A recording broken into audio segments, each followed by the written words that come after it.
Under the lifeless gaze of a town's founder, so-called criminals are led to the ramshackle gallows to answer for their transgression, real or perceived. Ragged corpses held together by mouldering sinew and scraps of cloth stare vacantly from their perch near the gallows, jaws hanging wide in a silent, eternal scream. The town Dais was once a place of celebration and worship, festooned with offerings and tributes to the gods. Now it serves a different purpose. Oh, hello there, I didn't see you. You probably want me to show you how I did this thing, huh? Well, alright, let's get going.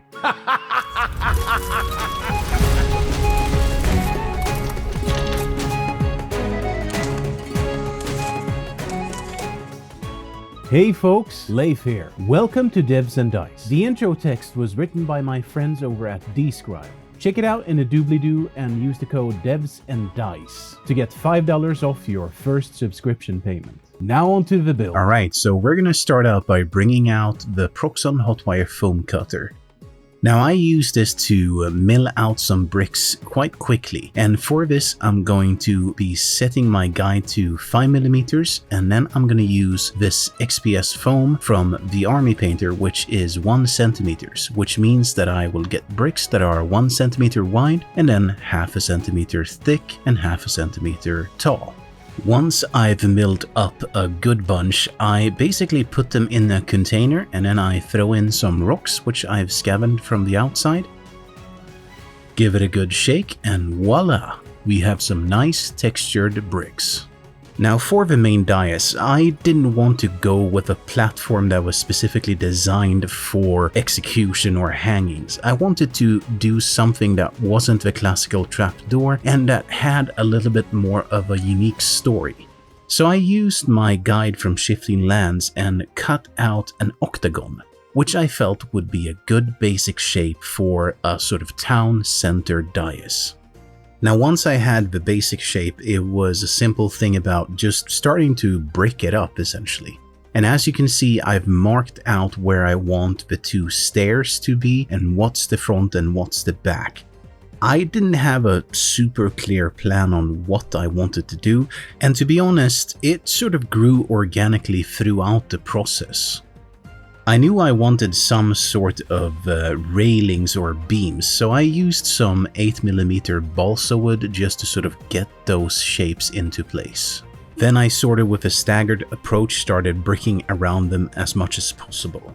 But at some point I knew I had to deal with the stairs, and I went with an approach I've done before, and here I'm basically cutting out XPS foam bits in 0.5 centimeter increments.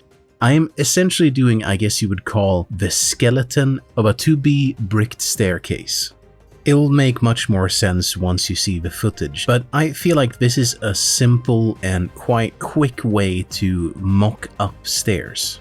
Because once you have the shape in there, it's a simple thing to just cover it with bricks. And since I made it with 5mm in mind, the bricks will match quite nicely, generally speaking.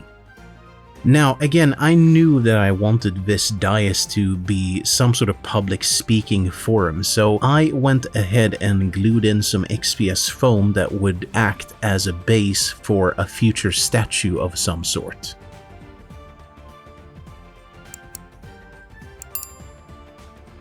Which, similar to the stairs, I covered with bricks.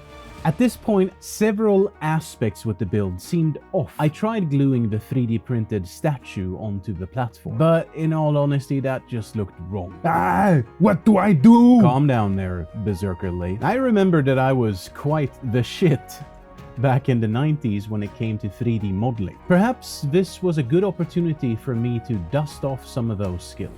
I started up Blender, and in a short time I managed to model some caps for the poles, a cap for the statue platform, a holder for the beams that would later be the hanging structure, and a base for the gibbet and the hanging cages.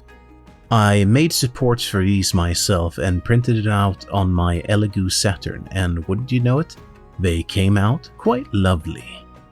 Now I had printed some, I guess you'd call these standards or symbols, and I glued these onto the dais just to make it a little bit more than it originally was with my modeling. As you might have seen, I added some XPS foam into the dais of the statue just to raise it up a little bit more and make it more imposing. I used some chain from my local hobby store to attach all of the caps.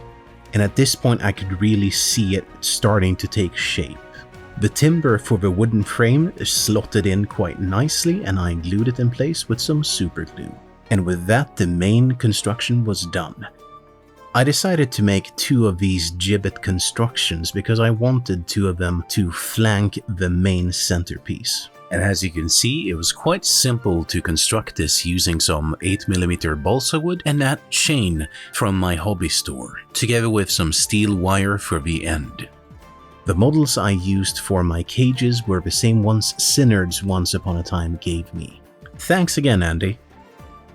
Now, to make sure that these wouldn't shift, I just added a couple of nuts into the bottom of it, and as you can see, they're quite stable. So all of the terrain crafting was at this point done. That being said, it might have been a mistake to assemble it all. Painting in sub-assembly is usually easier and smarter, but I was kind of feeling stressed. Nonetheless, the damage was already done. I had to adapt and overcome. So I started priming. And while we're watching this, I really want to thank my patrons for their continued supports and encouraging words. You really keep that Discord group going, and I love how encouraging everyone is. Of course, a special shout out goes to my champion and legend level patrons: Andreas Winberg, Battle Corgi V7, Bo Ahlgren, Erik Ortman, Madners, Magnus Solberg, Rosengrave Yard, Volker Göhler, Leander, Marc-Antoine Laramie, and Niklas Swedenlind. Thank you so much, guys. You're awesome. And as you can see, after I've zenithaled it, I go over everything with a brown ink, and this is really to create a nice base color for everything to come. I use a heavily diluted brown paint to base coat the wood, then I stipple it with some brighter wood colors here and there, and eventually I dry brush everything with a cream color just to sort of bring out the highlights a little bit. When it comes to the bricks, I start by stippling in a dark gray color here and there. This is the brilliance of using brown because it will look like dirt. And I finish that off with some lighter gray as a highlight, dry brushing it onto the platform. I started exploring which metallic color I wanted, and I ended up going with a much more sort of bronze for a majority of the metallic items. The caps and the support for the wooden beams would be in metallic together with the chains. I used some nihilic oxide to get a nice patina weathered look on the statue and all of the bronze pieces. And I wanted to reintroduce some grime into everything, so I went over it with a homemade wash. And here is the reason why I wanted some silver bits. I was going to use this new rust product, which was quite interesting, and I really liked the result of this. I painted up the skeletons and cages in a similar scheme, and I used the same rust technique for that. Some washes added some well-needed variation to the gray, some crows to bring some grimdark to this piece. And as I mentioned, this was originally not a place designed for executions or hangings, so a short drop and strangulation was the fate of these 2 individuals. I finished it off with adding some posters, and I think it's time to look at the final result.